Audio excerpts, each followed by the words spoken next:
fly. It's caught by Thomas. There's the record for Peyton Manning.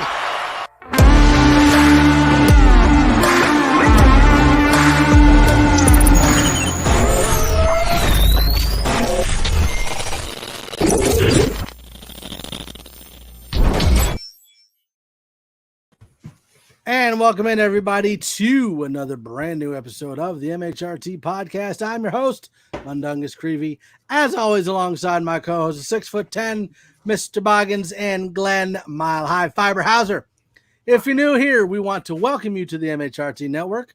We're a group of fan-led Broncos-based podcasts, and we do our absolute best to fill you in on all things Broncos news, while also bringing you some headlines throughout the NFL. Now make sure that you like, subscribe, share, comment, and turn on notifications so that you can get alerted anytime we go live on YouTube, Facebook, and Twitch. Now, not only does the network have the MHRT podcast, but we also have Broncos Talk that goes live every Tuesday at 7654. We also have the Nothing Rhymes with Orange and Blue podcast that goes live every Friday at 7654.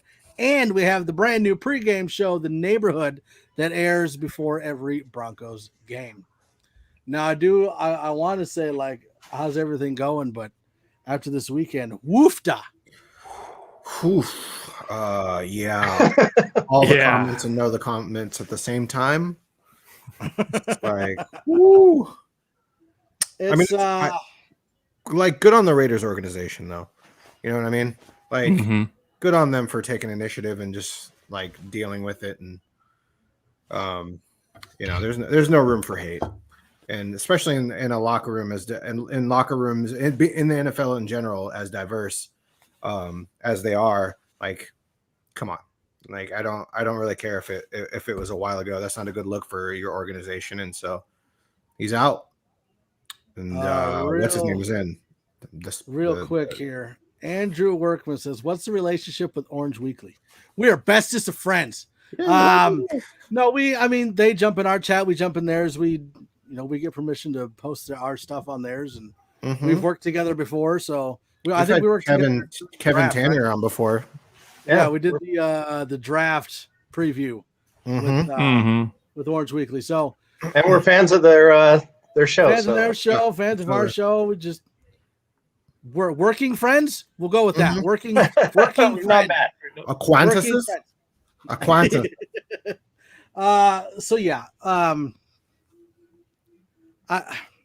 It took me like 3-4 days to figure out what exactly I wanted to say. Like it was that. Just as far as the game goes, the Gruden thing, we'll get into that. It's just dumb. But that's the Raiders for you, just dumb. Yes. So what are we thinking about that? There's not really much else going on in the NFL other than the Gruden news. That'd be the big thing. What was Reese's coach gets fired midway through a $100 million contract? Yeah. Resigned. And don't let this distract you from Urban Meyer, okay? Yeah.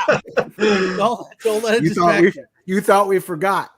Yeah, that boomerang is coming right. I'm hoping that Urban emailed the video of the grinding to somebody, and then he's next. Trevor Lawrence is hoping he's next. There's just more videos. You shouldn't have said about the video, all kinds of stuff. Okay, so do we really want to get into the Steelers Broncos game? Yes. We've talked about it. I know we're going to, but do we want to? Is the big question. Mike, we're 3-2. We still have a winning record. You can't. The sky is not falling. Get off Twitter, my friend. I think I have like 6 points as to like 6 points I think will help the Broncos get back to how they looked in the first 3 games. So it's fixable. I know it's fixable. So why don't we go ahead and talk about the good and the bad of the Steelers game, and then we'll kind of morph into how to fix it, and then go into the Raiders stuff. Absolutely. Agreed. Well, I think the good. That was the segue. Go ahead. Yeah. I think the good. Yeah. Well, good idea. Good idea. Yeah. I think the good of the Steelers game was that the team didn't give up. Yeah. They got themselves in a hole. They showed heart. I was at the edge of my seat. I thought we were going to do it. I believed. that was an eye opener for me, that the team could get themselves in a hole and still put themselves in a position to stay in the game. Unfortunately, I mean, people are criticizing Teddy for that last interception, but I mean, it is what it is. It was a desperation moment, and I mean, quite honestly, it's his first pick of the year. So, so that's, for me, that's the good takeaway. Yeah. Yeah. You know what? Once again, the Broncos got away from the running game. They did have that really nice run with Javonte Williams, and then obviously he had the spike, which to me is still ridiculous. The refs could have just given him a simple warning. I think a flag was a little bit a shame on you. Yeah, was a little bit excessive, But like the point with the disappointed eyes. Yeah, basically, But like Glenn said, at least the team didn't give up. They kept fighting for till the end of the game. Unfortunately, it took until the end of the game for the Broncos to start showing some life and stage a possible comeback. But this is something that can't keep happening. The Broncos can't keep waiting until their backs are up against the wall and they're running out of time to try to, stage a comeback. And, going into this week against the Raiders, I think that they'll have learned their lessons from the past 2 weeks, because now they don't have to deal with two teams that were playoff teams. Or actually, no, the Steelers weren't a playoff team last year, were they? Well, the Ravens. No, they fell apart. They fell apart, but they were undefeated there for a long time. Yeah, they were 11-0. So hopefully the Broncos have learned their really good lesson from the last 2 weeks. I think they snuck in against the Browns, actually. Sorry. Yeah, you're right. So lessons to be learned by all. Well, and this is kind of one of the things that I wanted to bring up was, and sticking with the issues, for the first 3 quarters, we didn't see any motivation, like at all, from anybody. Nope. So you look at like a Vic Fangio, and then you look at like a Dan Campbell. Now, I'm not saying that Dan Campbell's like an amazing coach, but emotionally and like being able to connect with your players like that and motivate them to play the way they're playing, that's what we need. And whether that comes from Fangio or somebody else, that's the kind of fire and motivation that the team needs so that we don't continue to play like that for the first 3 quarters. So you want a raving lunatic that's put up 0 wins? If we got to fight with caps and slash ankles, like, I'm down. Let's do it. I think we just kind of like saw an example of everybody being what we thought they were. What they thought they were. Yeah. Well, they are who we thought they were. They are who we thought they were. We let them off. Bridgewater I don't even know what that means. Is a game manager. I mean, he's not not in a bad way. Like he will drive the ship. Like that's what you have him there to do. But that is like prefaced on if we have a consistent run game, which we were not doing. Shermer, I don't know if he is allergic to mismatches, but he doesn't like to use them.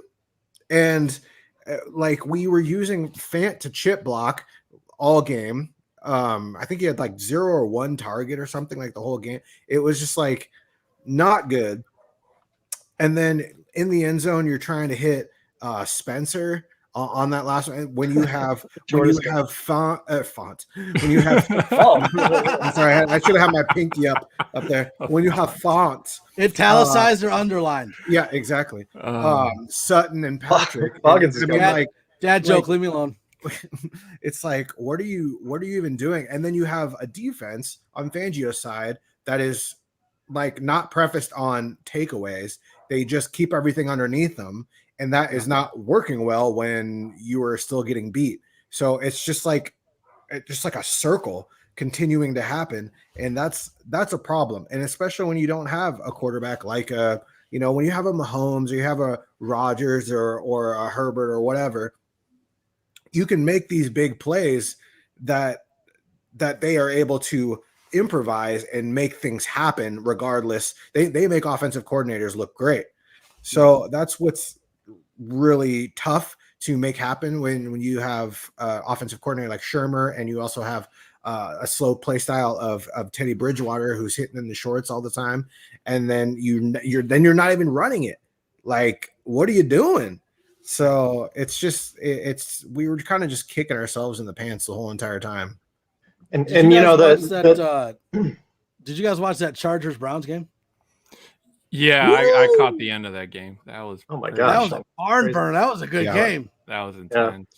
You know the never give up part that I pointed out as the highlight for me, the one highlight really. That was also it highlighted a real big negative, because the fact that we didn't call any type of those plays until our backs were against the wall. It was late in the third quarter. Mm-hmm. As Boggins said, Fant he didn't get a target until the fourth quarter. Teddy was on today in a presser, it was either yesterday or today, and he was like giving a pep talk to Fant. So he's obviously discouraged about his role with the team. He's like, we have to keep telling Noah that we appreciate him, we love him, all this stuff. And I'm like, that is a bad sign of what's going on behind the scenes. Yep. Absolutely. So let's grab some comments here. I will say though that I don't believe it was Teddy Bridgewater's fault on that interception. I do think there was some miscommunication where Sutton should have sat because he was being trailed and the DB wasn't looking. And if Sutton would have just sat and let the DB go past him, that would have been a touchdown. But that's all I'll say about that. EJ says, "What's up, Broncos country? Grandpa Vic better get our boys ready to play versus Raiders, or his seat will be on fire." Agreed. Wow, not that old, or I'm just old. One of the two. Yeah, it's gonna be really interesting to see what happens with the coaching. I think we're in for this offseason is gonna be like woo, because I don't know if there's gonna be new, just like the whole thing might get flipped on its head, like ownership, coaching, QB, just like. Oh my god! And then we have a ton of free agents. It's gonna be crazy, especially for Peyton, when he seems like he's sit and wait kind of guy. It's gonna be. We're gonna have some stuff to talk about this offseason for sure. Dave Glassman, evening Broncos country. Bree with woo. Bye, Glenn. Bye, Glenn. He probably left because I pulled Bree's thing up. Dave. Bree says, "I have 2 shows, but I can make some time for the fellas." Yeah, She turned us flat down, but she's hi, Bree. Wow, I'm just kidding. I'm not gonna pull that one up. Mile High Profit Raiders Week. It's the most wonderful time of the year. Shadowjacker, hello. Not last year. Do. My high salute. Andrew says, "I jumped on because I shared your cast." Well, we appreciate you jumping on.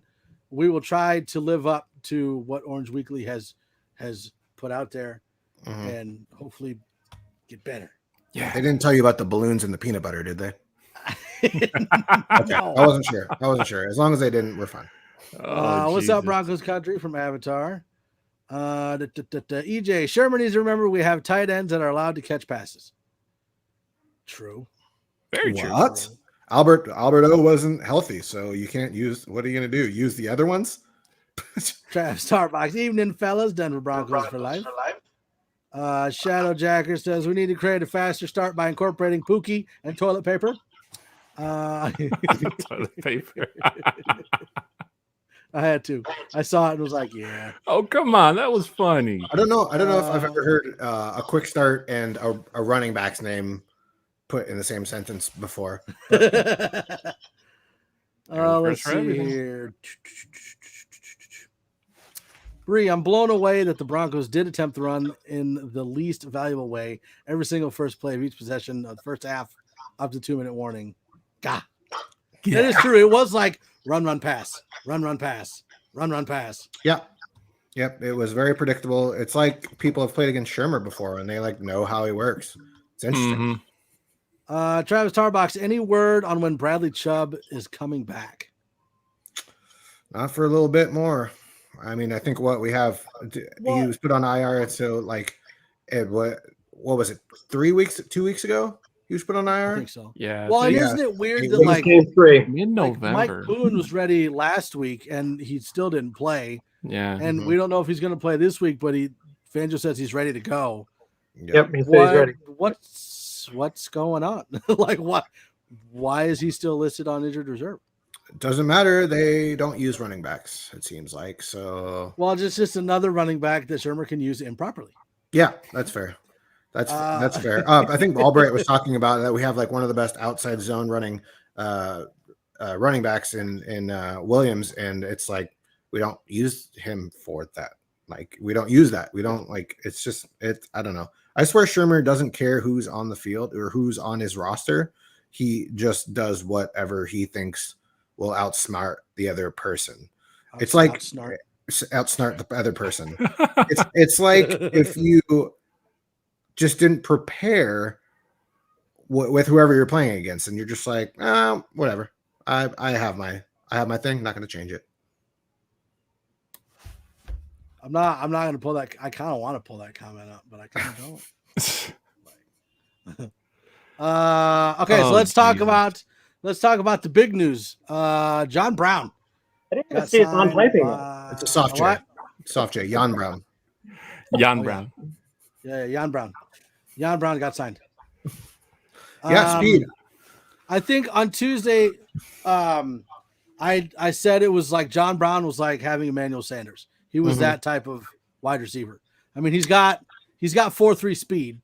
Yeah. And I think the last couple of games that we've lost, we've seen how much the Broncos are missing Judy and Hamler, because Judy was that guy that was always open within 5 to 10 yards. And so even if we couldn't get the long bomb, you've got Judy open, I'd say probably average 7 to 8 yards out that you can throw the ball to. And we don't have that now. Like we've got 2 possession receivers in Sutton and in Patrick.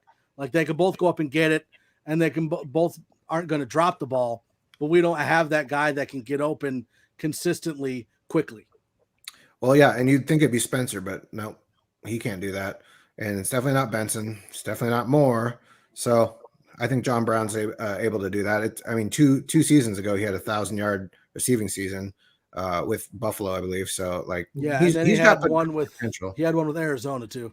Mm-hmm. He's definitely got potential. It's staying healthy is a problem for him in the past, which is great because we just have a bunch of wide receiver injuries that we're bringing in someone that also has a lot of injuries. So it's just if he stays healthy, it's potentially good. John Brown doesn't really have that big of an injury history, though. I mean, he's got the sickle cell trait. Yeah, injury wise, he hasn't really been injured. I mean, he had a calf issue 2 years ago. It feels like he's injured quite a bit, Mike, and that may be why he was even available. I mean, the Raiders don't have that strong of a receiving core that they can be dumping a guy like a John Brown. So I'd be interested to hear the reasoning on that. That being said, I'm excited to have him, even if they don't even throw to him deep, just to just stretch out the field. Yeah. So let's kind of go into some things that we think can help fix the issues, and we're not talking like coaching changes. I mean, obviously that's a possibility. Do I think that Fangio is going to get replaced? No. Do I think that Shermer is on a hotter seat than Fangio? Yeah. I don't foresee Fangio going anywhere until the end of the season. And that's that's if the things aren't fixed. Yeah. Who do you think if Shermer gets pulled before the end of the season, who do you think's the interim OC? Who do I think it's going to be, or who do I think it should be? I think, or who do you think it's going to be? And also, I want to preface with, like, I don't think it's going to happen before the end of the year, because we've seen how much Fangio hates to do anything offensive related, and how they literally got Scangarello fired so they could bring in someone with more experience. So I doubt he's going to just be like, oh yeah, let's give it my offensive coordinator and pull someone up who hasn't done it before. Although it could be. I'm torn, because it's like you would think that they would give it to Shula, but I would rather they give it to Azani. Yeah, that's the fun part. Like, I think they should give it to Azani, but I think they would give it to either Shula or Munchak, because I think that's the only way you could pull Shermer out of there, and Vic Fangio would be comfortable enough with the knowledge or the experience of the other coaches to actually be able to run the offense. But I don't think it would be like that much improvement. I think Zach Ozani would give the freshest look, but I don't think that's going to happen this season at least.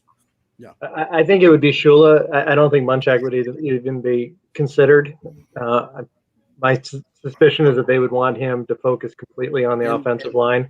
With Shula being a quarterback coach, he could slide right in. He's got head coaching experience. Not saying he was a dynamic coach, but I put it out on Twitter the other day, and that I was so frustrated. I would actually be happier with Shermer being fired before Tom McMahon at this point. So I think we're in that situation where you can't wait for things to snowball. Just both at the same time. So I've got 6 things that I wrote down that I believe will help fix the issues that we're seeing, and I want to hear kind of your thoughts. If you agree, disagree, what you think would help. Number 1, and I only did like 2 things for offense, but the big one for me was short passes to the tight end, running backs, screens, bootlegs, play action passes. We need more of those. Like the defenses that we're facing are giving us the 5 to 8 yards, and we're just not taking them. Like we are a team built for yards after the catch. And Shermer is like, nope, I want to throw it 20 yards down the field. And it's like, if it's 1st and 10, we go for 5. If it's 2nd and 5, we go for 5. If it's 3rd and 15, we go for 5. Like, just go for 5 every time. But that's not what he's doing. He's going for 20, 30, 40-yard bombs that are going to turn the momentum of the game, but we got to get momentum first. So I don't understand why we're not using our strengths on offense to kind of open things up. Outside passes, screens, go for a pitch every now and again. I don't even care. Like, get the ball to the running back somehow. Get it to a tight end on the outside. No creativity here. I feel like I'm just saying. I feel like that's where Boone is gonna. If we see him come into the game on Sunday, I think you can count on a screen pass or pass to him. Why? But why? Like why? Like what's different between him and Melvin Gordon? Like what? Like I don't. You can use Melvin Gordon. You know what? You're right. I don't know. Like because when we signed him or when we I think he was a free agent when we got him, and watching how potent he was as a weapon, in the backfield for Minnesota, that got me juiced up a little bit about that. But we do have a similar guy like a Javonte that could do a similar thing, but it's not been brought to fruition. I mean, we have all these weapons and they're being ignored to major degree. This guy's going to the game this Sunday, and so is that guy down there. Yeah, Glenn is gonna fly right over Mike's car. Not a Don. He's not invited. Glenn, I'm gonna be there. Mike. Glenn, I'm kidding. I'll be there in spirit. Oh, that's nice. He's not invited either. Oh. Let's see what else we got here. Okay, so the next one I had was, and this one's you might not like, but it's just my opinion. I think we should put Miners over Reisner. No, still too early. Yeah, you're too early. Next question.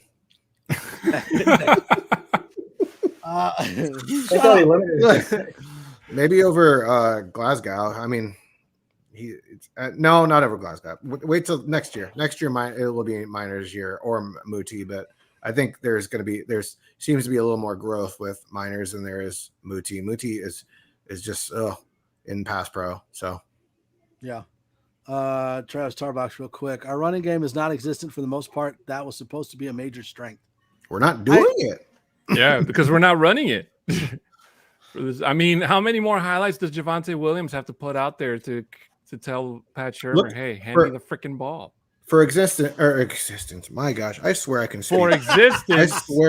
I swear. For instance, look at like Shanahan's system over Kyle Shanahan's system over in, I guess his dad's system over in San Fran. In San Fran. Like they know how to utilize running backs. we don't. Like if Scangarello was, I'm not on that train about like Scangarello should still be here, but he comes from the Shanahan tree. If he was here, he at least utilized different running styles, outside zones and whatnot. But Shurmur doesn't. Like he's not creative whatsoever. Both of our coaches are very stuck in their ways. It's very stuck in their ways, and I just couldn't. I would love to see them in practice sometime. How like Shurmur likes to take his short shots, and Fangio really likes to let them take their short shots. So it's just like a slow, like, oh, death by inches. Is that what it's called? Just like continual. Yeah, I don't know. Richie Rich says, I agree, Wizard, 100%. Rich agrees with me. So that means it was a terrible, terrible point. How do you know that Rich doesn't agree with me? That's possible. KB82, I might not be able to make it to the bar Saturday. Depends when we get off of work. I have drill. That's okay. We're not able to go to the bar anyways because there's a private party there. So just meet us at the tailgates and at the game. What if it's a surprise party for us? And bring the peanut butter and the balloons. Ooh. Yeah. What is with peanut butter and balloons? I don't know. What are you talking about? I don't know. You're the one that said it. Is this a Squid Game thing? Quit making it weird. It's like the second time. Always make it weird. All right. Going over to the defensive side of the ball. I would rather see McTelvin Ajim over Shamar Stevens. I know Shamar Stevens was rotating in more than Ajim was, and I think that they should switch that. Is it Ajim or Agim? Agim. Liar, it is not. I'm not going to say that either. I think it's a game. Agim. I feel like Agim is showing more progress and playing better than Shamar Stevens is. I'd rather not have Shamar Stevens rotating in there over Agim. This is a really bad sign when Mike's fourth hot take involves Shamar Stevens. Same. I'm getting the little ones out of the way first. I say a sure to it because I there's not like a huge difference in play, but I will always bet on the upside if there is not a huge difference in play. So I want to see what Agim's got. Like he's only in his second or third year. Second. Don't ask me. I thought Jewel was a third. Yeah. You thought it was third. I could have sworn it was third. So my fourth point was replace Justin Sternot. I know that we don't have. I know he's the backup. Shut up, dude. He missed like 3 or 4 easy. He just got either blocked out of the play or missed it or took a bad angle. He's like that's what we got Browning for, right? He's very. I mean, that's. I don't want to say it's a bit of a reach, but I think that Browning still has a ways to go before he is ready to be. I mean, the fact that they were considering putting him at edge multiple times early in the season and in training camp should speak to how he is at processing. So, and we already knew that he was going to be like a rough project coming in. He's very athletic, but he has a lot to learn. And Sternad is kind of all we have. And, well, you're right. And I know that like technically not well. I know that for Sternad, this is basically his rookie year because he was out all last year. So I know he's going to make those rookie mistakes, but there has, and I know he got thrown in there because Jules out, but we have to have someone else that can come in and help with Sternad because he's not there yet. I mean, no, that's no. And then they're already going to have Surtain essentially playing well, like dime backer in dime. So, like, it depends on the package, but like, I don't know. Sternad's fine. He does get his hips aren't the most smooth thing in the world. He's like very top heavy when he turns, and so like if anybody gives him a little, like anybody jittery, gives him real problems. So he's like the prime example of a mismatch whenever you put or have a running back go out on a route. That's a problem for sure. but hopefully he adapts. Yeah, I hope Sternad's brothers aren't going to be at Prophet's tailgate again this week because Mike won't even make it in the stadium. Okay. So replace was the wrong word. Help. You already said it. Replace was the wrong word. Help with Sternad. Like he needs more help. Help us get to 1,000 subscribers so we can afford a tombstone for Mike. Yeah, do that. I wasn't going to pull that one up. Leave me alone. Wasn't me. That's the first time I've pulled a. It was too good.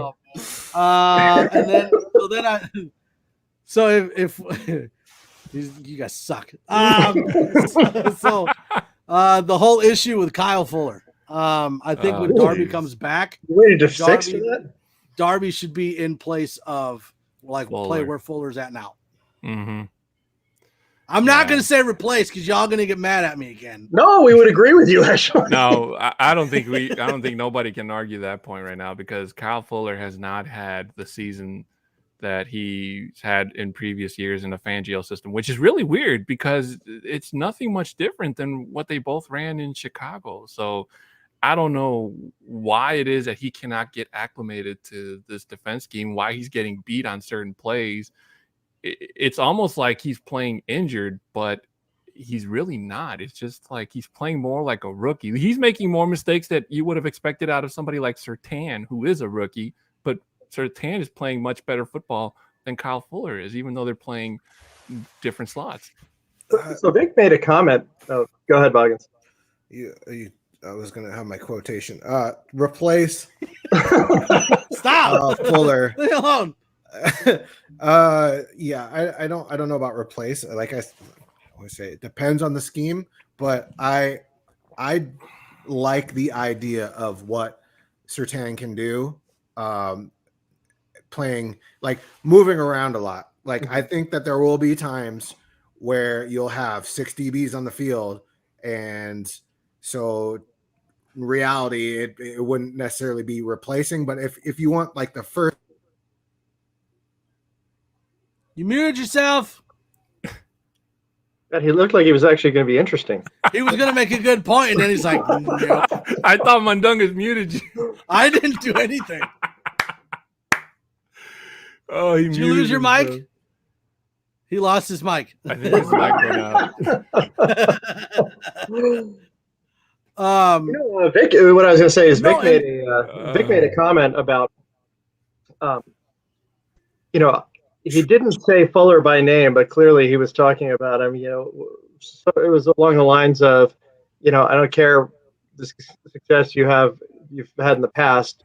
You need to focus on your technique and get your technique right. And that was clearly about Kyle Fuller. And I was so excited about that. Hopefully he can turn it around. But man, what a liability he was. Okay, go ahead, Boggins. Continue. I don't remember. I don't remember. You seemed really compelling. I think I would rather have. I know that Fuller's going to be on the field, but I would rather have him rotating in than permanently on the field. Mm-hmm. Agreed. I gave him the opportunity to say, and he's muted again. What did you do? His mic isn't connected again. Oh, Jiminy Christmas. Poltergeist. Let's see here. Is this the part where we remind people we're not professional? Yeah, we're not professional at all. He full on froze on a run in front of him. There's something misfiring. Surtain's had 4 missed tackles, 2 against Pitts, but Fuller is not doing great. Agree with Rich. Darby should go. Yeah, and I'm finding that like the defense is allowing more big runs than I was expecting them to. And again, I think a lot of that has to do with Jewel not being in there. Because if there's one thing Jewel is, it's consistent on tackling. And that's the one thing. Don't smile at me. I think that's as KB82's comment. I think that's one of the issues that we're having with Sternad is he's either blocked out of the play or he's hitting the wrong angle trying to make the tackle. And so yeah. I'm not sure exactly how to fix that. Well, Wasn't the signing of Avery Williamson supposed to be the answer before he got went to picked the up? Titans. I know the Titans picked him up and he got picked off the practice squad. But in a way, it kind of made bringing John Brown on board. You mean that one? Boggins took off the headphones. He's mad. I've had enough. I've had enough. Okay, so my last point was I want Stearns to have more playing time. Stearns, knock me for that one. Knock me for that one. He's probably going to get his chance this week if Kareem Jackson isn't able to go. He was listed on the injury report. So I don't remember what the injury is, but he's, tomorrow.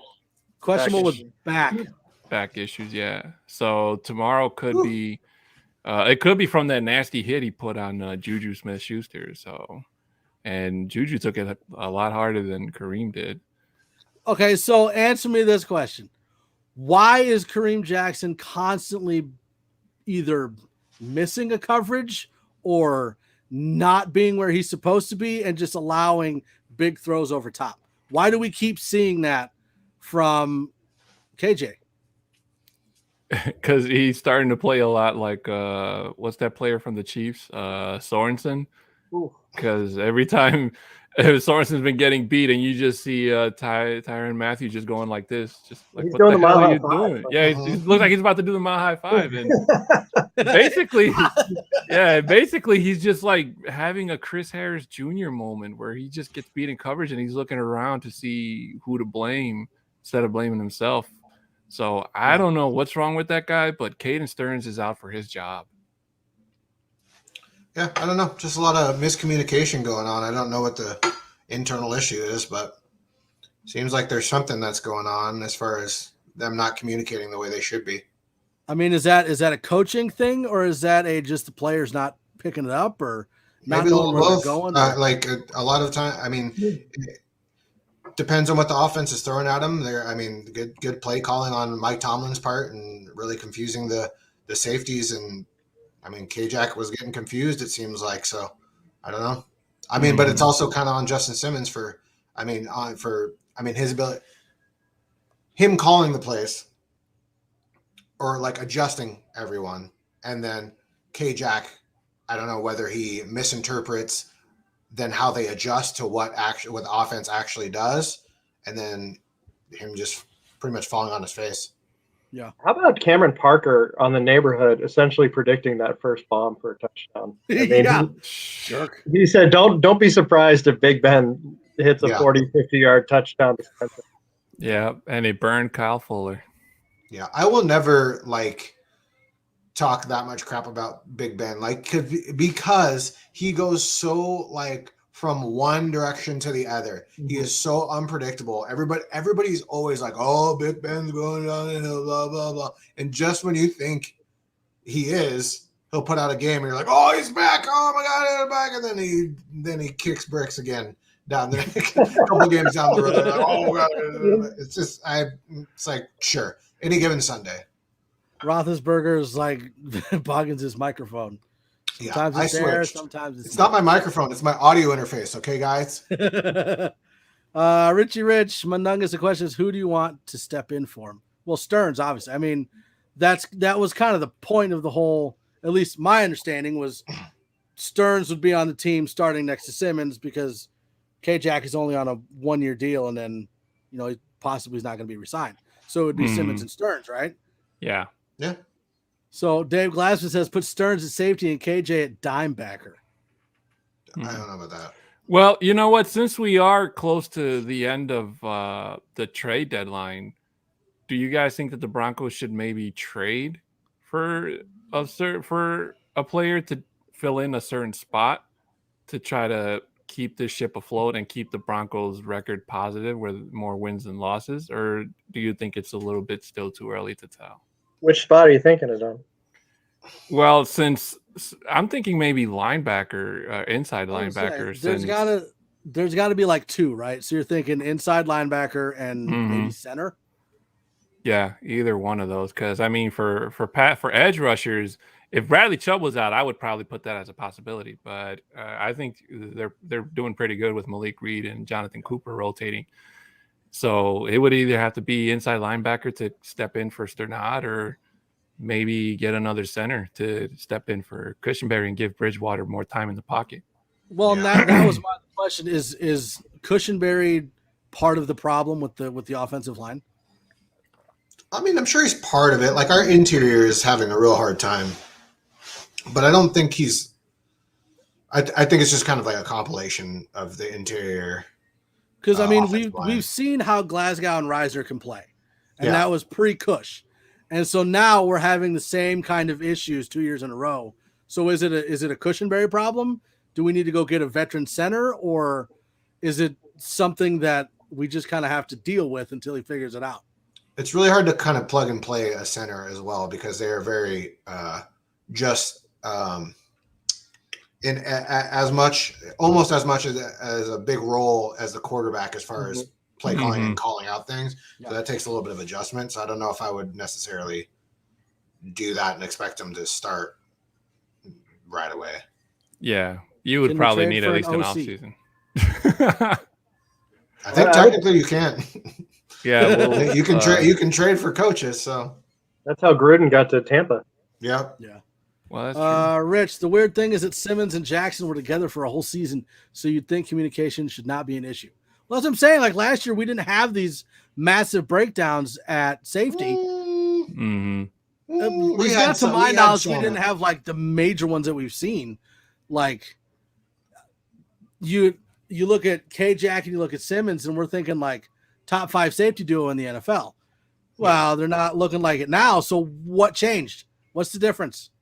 I mean, also the last 2 weeks, we've really almost sold out for the run because we were kind of daring Ben Roethlisberger to throw on us. And then Lamar, obviously, you're going to try to stop the run, and which also didn't work. So I don't know. I think a lot of it's coming back. What's so weird is like, why is he over adjusting so much? Why is he overcompensating so much when that's obviously not the strength of the defense? We're stopping the run, but apparently we're not holding out in the back end. So why aren't we sticking with what we're good at?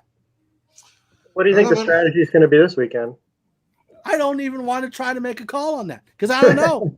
Now they're gonna overcompensate to stop the pass, and we're gonna get 500 rushing yards on us. I don't know. I remember who we're playing. Oh yeah, I remember who we're playing. Oh yeah. Nah, I don't think Josh Jacobs is really beat up.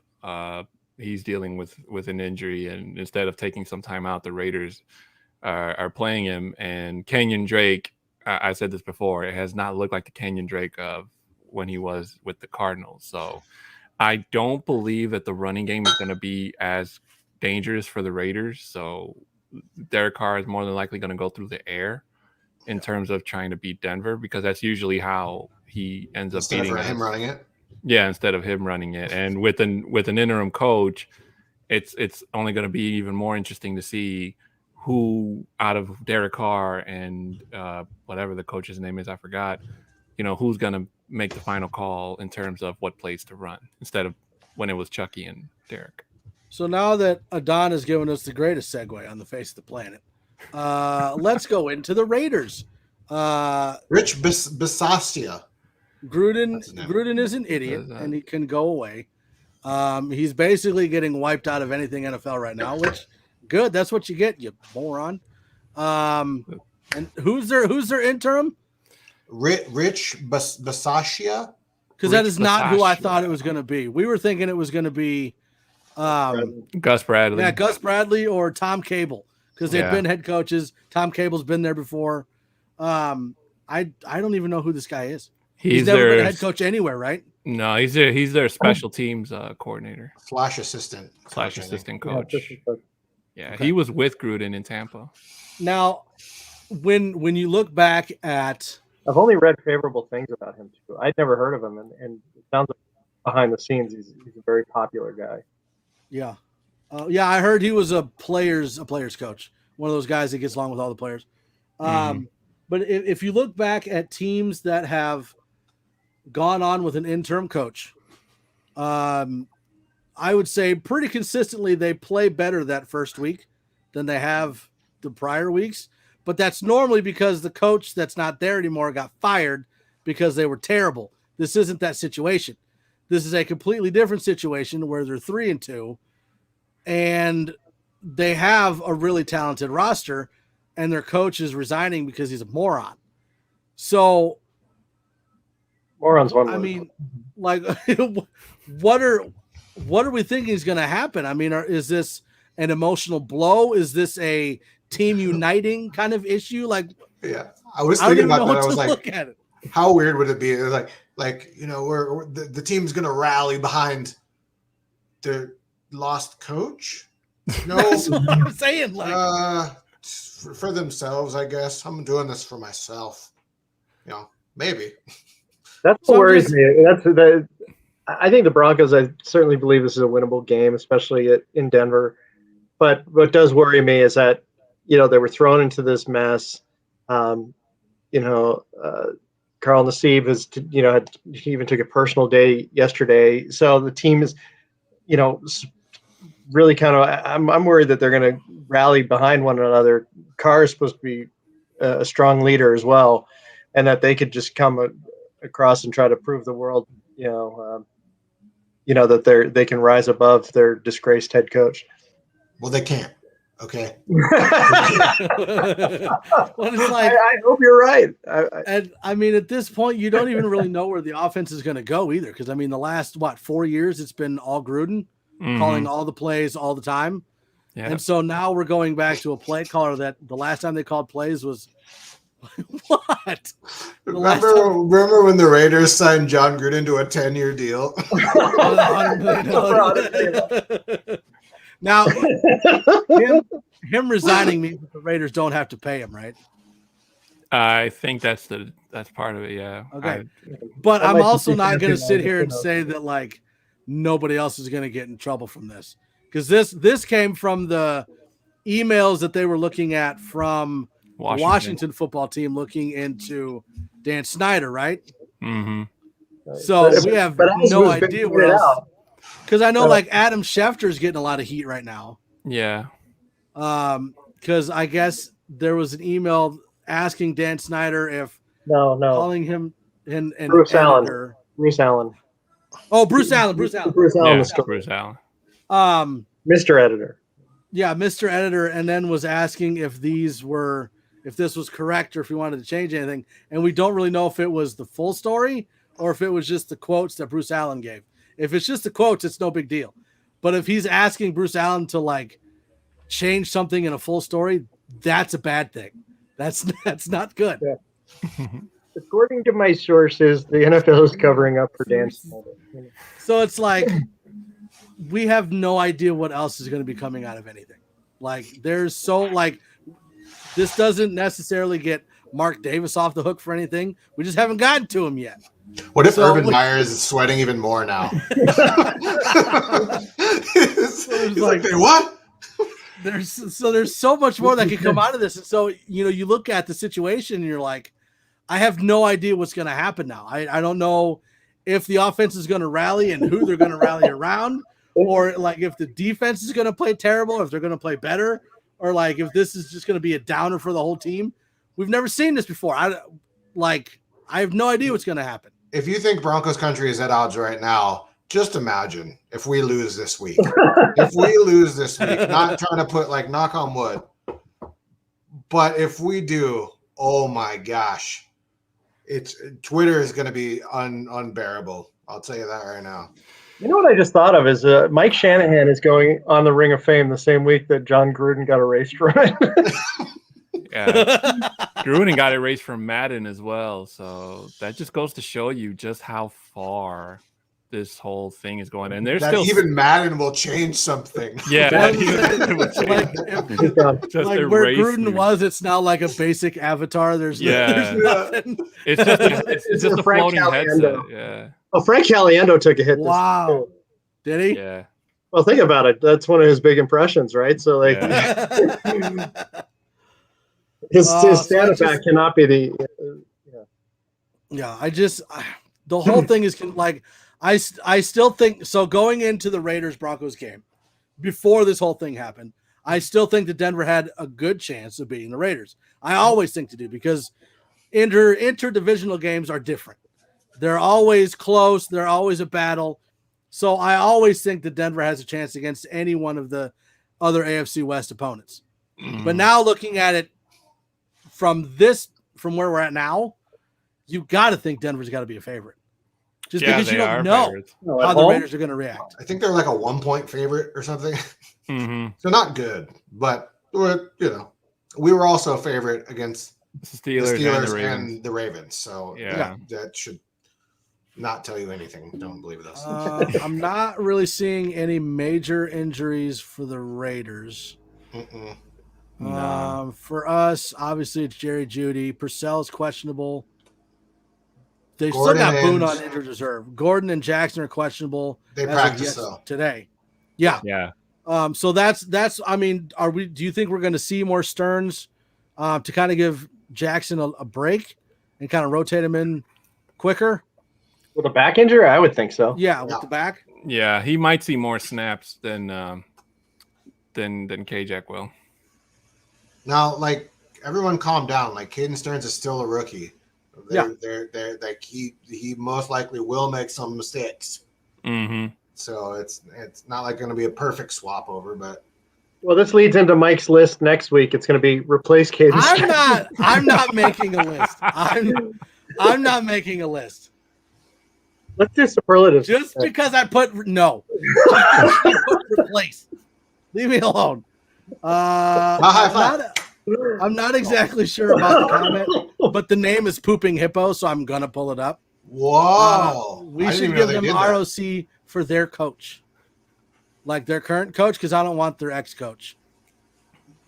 Nobody wants their ex-coach. I think they're just giving it away. I don't think we're getting anything in return. We should win this game, which is why the potential for losing is so terrifying. Yeah. I mean, isn't that what the last two games has been though? Like, what was that? Poltergeist! What is happening? Oh my gosh! Oh my god, I love this show. What's funny is the most technically sound of all of the people sitting here. It's Watkins. I don't know.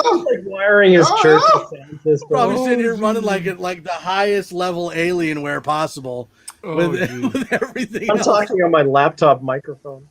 I'm in my son's room on my laptop. Richie Rich, I think the biggest issue with this game coming up is that from our perspective, this game could well be a coin flip. The Raiders looked better early and beat teams we lost to, then they lost 2 games. Right, and so, I mean, you go into the game pre-Gruden resignation, you go into the game wondering which Raiders team you're going to see because they did beat the Ravens, and I don't even know who else they played. I don't even care. Chargers. They lost but Chargers. they did beat good teams. Yeah, they beat the Steelers. The Bears. Which Raiders team are we going to see? The bad one. The bad one, hopefully. The bad one. Take that, Raiders fans. Who's in here? Who's in here? Take that. Disturbing the peace as usual. I'm not the one with the funky tech issues. Look at Boggins there. I'm not disturbing the peace. How did I get How did I get wrangled into that? Your camera just flipped by itself or something. Possessed and your microphone isn't working. I don't know what you guys are talking. All right, so going into the Raiders game, what is our prediction? Do we have a player of the game for the Broncos for the Raiders game? Anybody you see that is going to break out? Someone that'll that I care about, like anybody. That means we played well. Because who was our player of the game for the Steelers?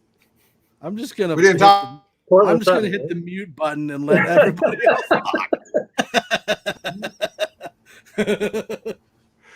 I'm gonna say Javonte right? It's got to be Williams. Cortland Sutton, right? I'm gonna say Javonte. I think Javonte's gonna have a big game. No, I was talking about for the Steelers game. I was cool. Well, I was talking about the Raiders game. Yeah, I think. What are you talking about? I'm talking about the Raiders. What's he talking about? Stop. We're professional. Yeah. Who? Okay. Noah Fant is going to be the star of the show. Do They're you going see to. any player breaking out against the Raiders? Let's go with that one. Javonte Williams is my pick. Okay. I think he's going to get another big run, and this time for a touchdown. I'm going to say Teddy Bridgewater. I like it. I'm gonna say John Brown. Who? John I Brown. think he's playing. John don't Brown. He's don't gonna be John Brown is gonna be the breakout player, whether he plays or not. Okay. He's gonna.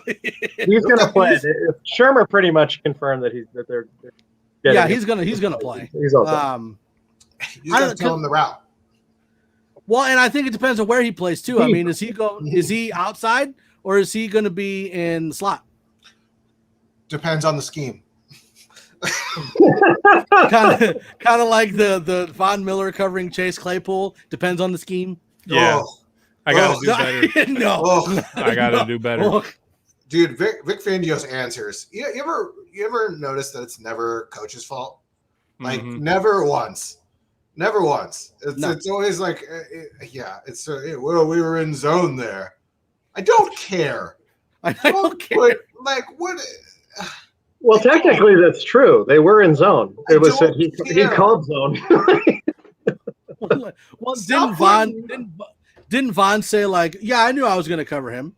Yeah. You're like, what do you mean you knew you were going to? No, you passed that off. I think Like, when we Coach, all realized what was happening, just Broncos country had the collective like, what the? Like, I would just is that Von? Yeah, I would just put Claypool there every single time then. And just like, so you're telling me that Claypool will be on, or Vaughn will be on Claypool, and you take Vaughn out of the equation for pass rushing? I'll take it. Every play, do it again. It was hard to tell that was Vaughn because Claypool blew by him so fast. He was out of the picture within seconds. Yeah. Why, if that's going to be the situation, why do you call a timeout and adjust? Why do you let Vaughn cover Chase Claypool? Are you asking Vic Fangio to call a timeout? I mean, I'm not sitting here saying that Vaughn isn't like do you not good in know who coverage. he He's is? okay. Well, he needs to have that. Vic Fangio does not call timeouts. Call timeout. Does not. When He doesn't Vic know what they dies, his do. kids are going to inherit a bunch of timeouts. What predictions do we have for the Raiders game? Wait, just going back to Rich's comment, when he says another pod, was that a shameless behind-the-scenes plug for him? Probably. Mhm. Yeah. He's probably talking about a pod that he's on, but I don't remember which one that is. I mean, if there's he's probably talking about DNVR or Locked on Broncos or Broncos Country Tonight. That's true. I know of them. Or we predicted it last week on MHRT. Mm-hmm. Wait, You said prediction? My prediction, there's going to be a kick return for a touchdown. By who? I'm gonna mute you because we know that's not gonna happen. By the Denver Broncos. That's us. Did Boggins hit the bar before? I'm just gonna hang my head and like. He's just got a bottle there somewhere. It's the lean. It's the lean. Bang. Yeah. So what's the final score predictions for the Raiders game? I'm going to say Denver wins it by a field goal, 23-20. 27-23 Denver. And Mike Boone scores a touchdown. I say Denver wins it by a field goal, 23-20. I'm going to say. No one got it. You and Don have the same. What? No one even. He said exactly what it does. Drugs are bad. bad. Okay. Drugs are bad. Okay. Drugs are bad. A 3-3 tie. That's terrible. I'm gonna say it's gonna be a 17-14 Broncos. Ooh. How many tackles does Josie Jewell get in his rookie season? 12. Cool. Shut up, leave me alone. McTelvin in his 7th year. McTelvin is shut up. You guys are so mean. Mr. Telvin Agam. Mr. Telvin Agam. Again. Let's see. Avatar 27-21 Broncos and PS2 will have a pick six. Ooh. EJ, I would say that's correct, 23-20. but you can't have both kick return for touchdown and a pick six in the same game. So I'm going to say that my prediction. Why not? Science. Oh, okay. 23-20 Broncos win 4-2. Let's go. Let's go. Okay. I think that's all we got. Who's going to win tonight in this super epic game? Eagles, Dolphins. No, No, Eagles, Playing, who's Bucks. playing? Eagles and Bucks. Eagles, Bucks. 41-20. Yeah. Nah, I'm going to say Eagles 21-20. What, Tom Brady didn't fly? I mean, He's Eagles, have Tom Brady's number, and I know that like there's not the same coach or the same quarterback or a lot of the same players, but they do. Players. Okay, they have Tom Brady's number. Oh, you guys are killing me. I'm just going to end this before I freak out. You guys are mean. And I'm pretty sure the Boggins is on Number 8 on the list. Freak out. freak If the list goes poorly, freak out. Richard Rich, write what 20 to 17 is in Canadian in the chat. Jesus Christ. Is that what the exchange rate? It might be. All right, so I want to say it's been an absolute pleasure, but it's been fun being on the podcast with you guys today. Make sure you all like, subscribe, comment, share, and turn on notifications so you can catch all of our content when it is posted. Make sure you're also tuning into Broncos Talk, hosted by 6'10" and Rich every Tuesday at 7654. The Nothing Rhymes with Orange Blue podcast on Friday at 7654, and our brand new pregame show, The Neigh-borhood, which airs before every Broncos game. You can also catch all the audio versions of all the network's podcasts on all of the major podcast streaming services. Links are in the description below. We love you all. We love Broncos country. Go Broncos. And now we have to end it with the Mile High Five. When converted, it's 10-7. Just saying. All right. Here we go. Mile High Five. Woo! Boggins, you Daniel suck. Thorson. I have a question. No. Yes, you can go to the bathroom. But you're in the bathroom. What's tablished mean? What's what? Tablished mean? On behind you. Tablished. Your blanket. It only shows tablished and not the E. You know what?